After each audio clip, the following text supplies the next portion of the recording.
Hello, everyone, and welcome to another movie review. I am happy that you can join me today. If you are new to this channel, click the subscribe button below for future notifications and updates. Click the like button to share this content with other movie fans. Okay, Freakier Friday is one of the most talked about movies of the summer season. The fans of Freaky Friday did not expect to get a sequel 22 years after the movie.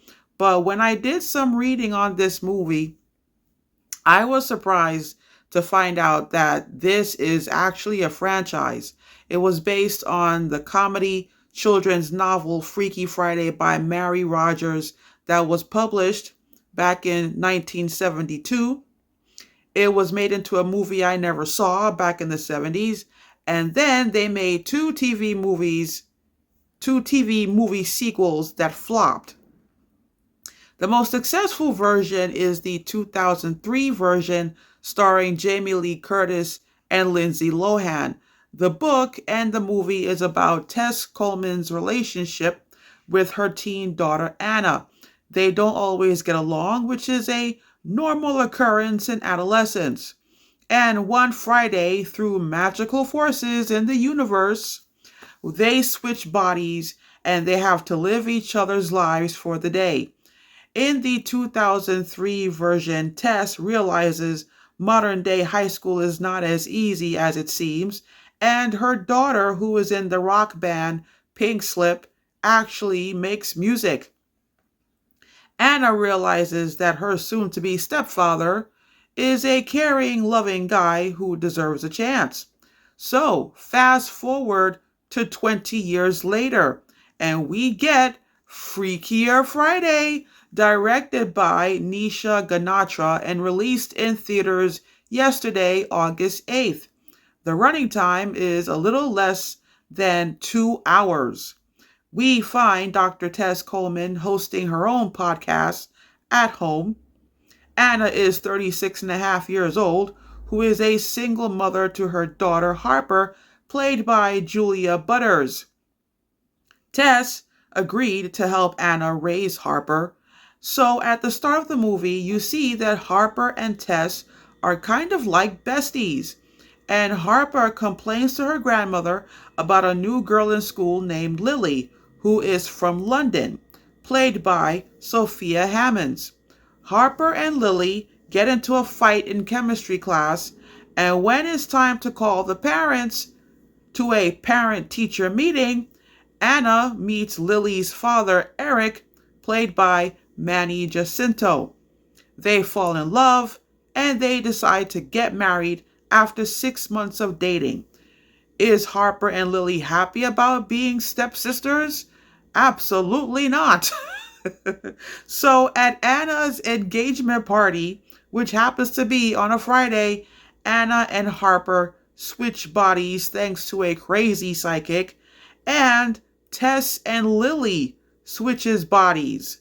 And what do we have? A movie filled with more comedy and more confusion than Freaky Friday, especially when you factor in that Lily and Harper, while they are in the bodies of Tess and Anna, want to find out how to break up the engagement.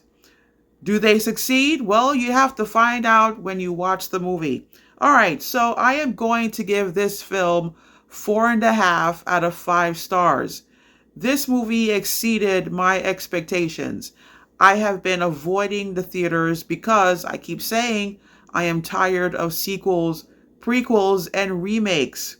So I went to the theater yesterday for 3 reasons: Jamie Lee Curtis, Lindsay Lohan, and because I really missed the theater. I am used to going to the movies every Friday to watch something. So when that stopped, I don't feel like the end of my week is complete. I feel out of balance. I mean, that's why I became a movie critic, because I really love movies and the theater culture. So it was good to go back to the theater and see a really good comedy that was worth the price of a movie ticket. Because the story centers around Tess, Anna, Harper, and Lily, It is a family comedy that is actually funny. But if the story had centered around Anna and Eric, oh yeah, you would have a legit romantic comedy. And that's another thing I've been complaining about lately. Rom-com movies nowadays are not that funny.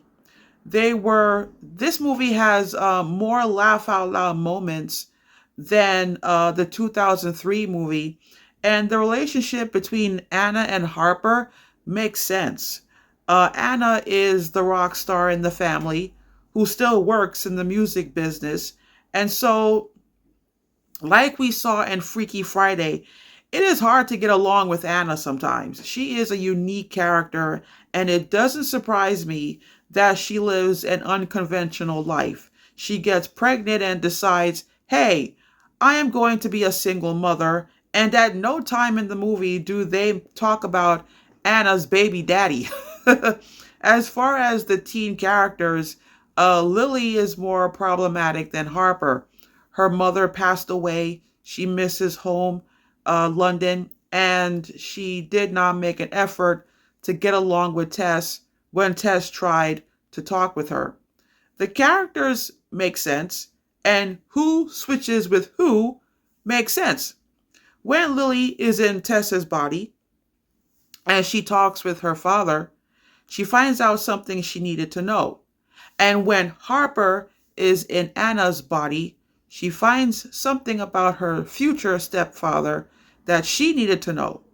So overall, the movie is not an original story. Okay, the ideas are recycled, but that's not why you go to see a movie like this. This is when since there is no such thing as original movies anymore, it just doesn't make sense to complain about the lack of originality at this point.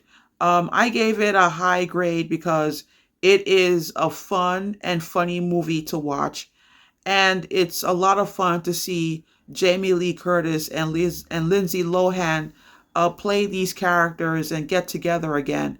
So yeah, I realized that Jamie Lee Curtis has more jokes in her dialogue than the other three. So yeah, like it's funny, but I noticed that. um, so I'm not surprised that between Tess and Anna, Tess is the one that is really making me laugh more often than Anna. But anyway, that is all for today, my friends. Thanks a lot for watching as always, and I will see you next time with another movie review. I highly recommend that you go and see Freakier Friday and also stay through the closing credits to watch the bloopers. The bloopers as well are funny. So, yeah, you're definitely going to have a good time at the movie theaters. So, anyway, take care.